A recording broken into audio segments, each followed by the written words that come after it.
The Saw franchise is back on the big screen with Spiral from the Book of Saw. This time it stars Chris Rock, who also executive produced the project. So let's talk about it.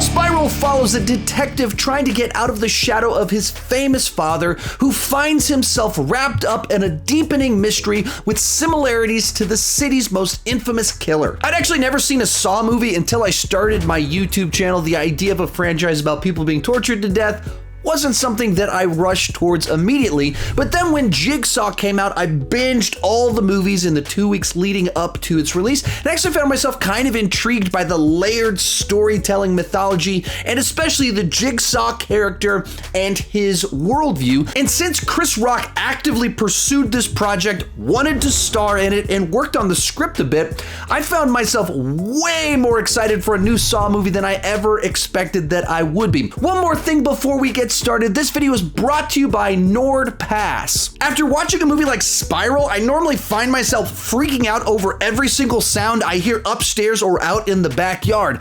But the reality is that you're way more likely to be a victim of an online attack or identity theft than of a boogeyman showing up in your garden. That's why you need NordPass. NordPass allows you to create passwords and keep them safe all in one place, especially these days where most of us spend all day on the internet doing most of our shopping online. It's never been more important to have a way to create and track your passwords. Sign up now with the Spring Forward sale and you can get 70% off the NordPass 2-year premium plan at nordpass.com/Sean Talks or use code Sean Talks. Plus, if you do this, you get an additional month for free. If you want to be safe from Jigsaw, don't be a character in a movie. If you want to be safe on the internet, get NordPass. The link is down below in the description, and let's get started talking about the good. And right off the bat, one of the things I appreciated about this film was that it was a return to sort of the mystery of the original Saw, where you don't know exactly what's going on or who's behind it, and it's about the investigation into who the killer is. It's also probably, of all the Saw films, the most straightforward when it comes to the narrative, in the sense that the whole film, we're following Chris Rock's character as he's investigating this new set of murders, and we're trying to piece together exactly what is the cause of all of this, who is behind all of it, and what is its connections back to the Jigsaw lore. Likewise, because it is a detective story about a serial killer, it can have a bit of a Seven Light vibe to it, and I say that mostly as a positive. The original Saw clearly had 7 influences inside of it, and this is kind of a return to that, and so it's much more story-based than some of the other later Saw sequels that were much more about building out this very intense mythology and layering storytelling and all about watching people being tortured and killed. This one is primarily about the intrigue of the mystery. You have the traps, you have the deaths, you have the gore, but it's all tied together by a very clear story and mystery. And as it is in the Saw franchise, you have to talk about the traps, and I felt it did a pretty good job of finding a clever twist to each of the traps. In the original Saw films, there was always some tie to the individual that was in the game. Whatever their flaw was, whatever that needed to be worked out of them, tied into the trap that they were placed in. And that's what you see again in this film, that there's always like a clever, witty element to whatever is happening to the person, and I appreciate that about it. And they're nasty, they're gory, but they're also clever. The other thing you have to talk about with this film is the fact that Chris Rock is in the lead. There seem to be 2 immediate responses to that. One group of people were kind of like, oh, that's interesting and different, and the other half of people were like, I don't know if I'll be able to take him seriously as a detective investigating a serial killer. For me, I'm in that first category. I found the idea of putting him in this genre very interesting, and then having now seen the film, I think it works to the series' advantage. He's inherently a funny guy, and his just kind of banter that he has with people is much more fun to listen to than most of the dialogue in the other Saw films. It makes his character pop. He's more interesting. He's more relatable because he has an actual personality. And because he is so naturally funny, this is probably easily the funniest of the Saw films. Now, you don't go to a Saw film for the comedy, but he just has a way in his banter with people and the way they establish character moments and his way of delivering things. It's a little bit more entertaining and funny than the way characters normally talk in these movies. So it doesn't like cheapen the experience, but it does add a little bit of spice and flavor, and it can cut the tension just a little bit without ever undermining the proper tension in the film. And then, of course, Samuel L. Jackson is playing his father in the film. And I think just bringing in two actors that have as much natural charisma as they have just makes their characters more fun to watch, even more so than is on the page. When you have guys that have their energy, it makes them stand out more than they otherwise would.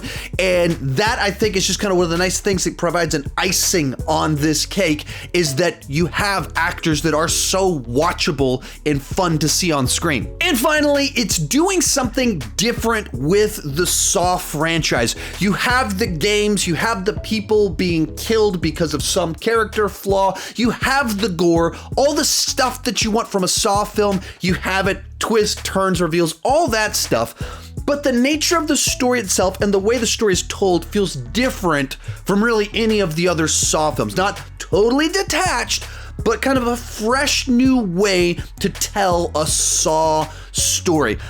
For me personally, I felt this was one of the strongest entries in the Saw franchise. I got what I wanted with a stronger kind of central narrative than a lot of the Saw sequels. And then with Chris Rock and Samuel L. Jackson as two of the stars of the film, it just made it a more fun ride to get to spend time with them in this world. From there, let's move on to the mixed aspects of the film. And as we go into these aren't necessarily good or bad. They're just things to know as you go into the film to have proper expectations. First thing you need to know is that Samuel L. Jackson's character is very important to the story. He's connected to almost all the characters. He has a strong presence in the precinct that's doing the investigations. He, of course, is Chris Rock's character's father, but he doesn't have a ton of screen time. So if you're going into this just looking to see Samuel L. Jackson do his thing, he's a smaller part in the film when it comes to actual screen time. Very important to the story overall, small when it comes to actual screen time. Second thing you need to know going into it is that this is kind of functionally more of like a Saw spin-off than overtly a Saw film.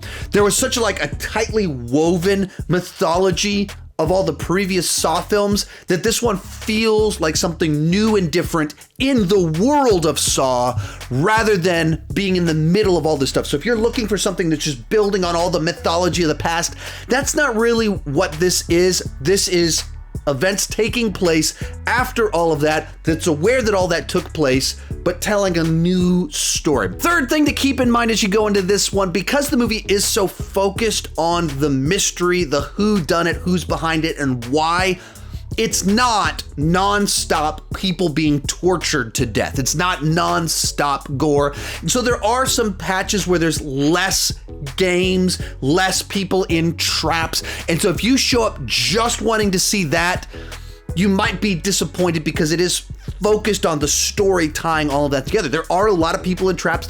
Is a lot of gore that takes place, but it's not as much as some of the other Saw films that put that front and center from beginning to end. From there, let's move on to the bad. And the big thing here, because this is a detective serial killer investigation, it can feel very familiar. We've seen a lot of these elements before. The rogue detective that doesn't want a partner that's teamed up with the rookie. We've seen that many times before. The clever serial killer with the gimmick. We've seen it before. The corrupt cops that have to pay for their corruption. We've seen it before. Along those same lines, a big part of what made the Saw movies stand out was the Jigsaw character and his worldview. That's what made the traps in the games interesting. So when he's not able to be front and center anymore in these stories, it just loses a little bit of its distinctiveness.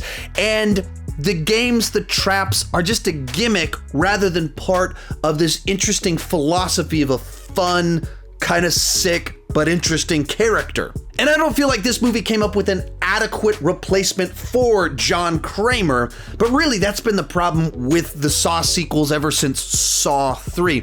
And finally, the biggest twist reveal of this movie I felt was pretty obvious. During the first half of the film, I had several kind of theories, guesses as to where all this was headed and who was behind it. And then it gets to one specific point in time and I was like, okay, well, you just pretty well telegraphed exactly where this is headed. Pretty sure I know how this is gonna play out. And I was correct. And so that kind of cheapens the movie a little bit when you're able to predict things and you just felt so telegraphed. Real quick, before I give you my final thoughts, be sure to join me down below in the comments section. What did you think about Spiral? I'd love to hear your take on it.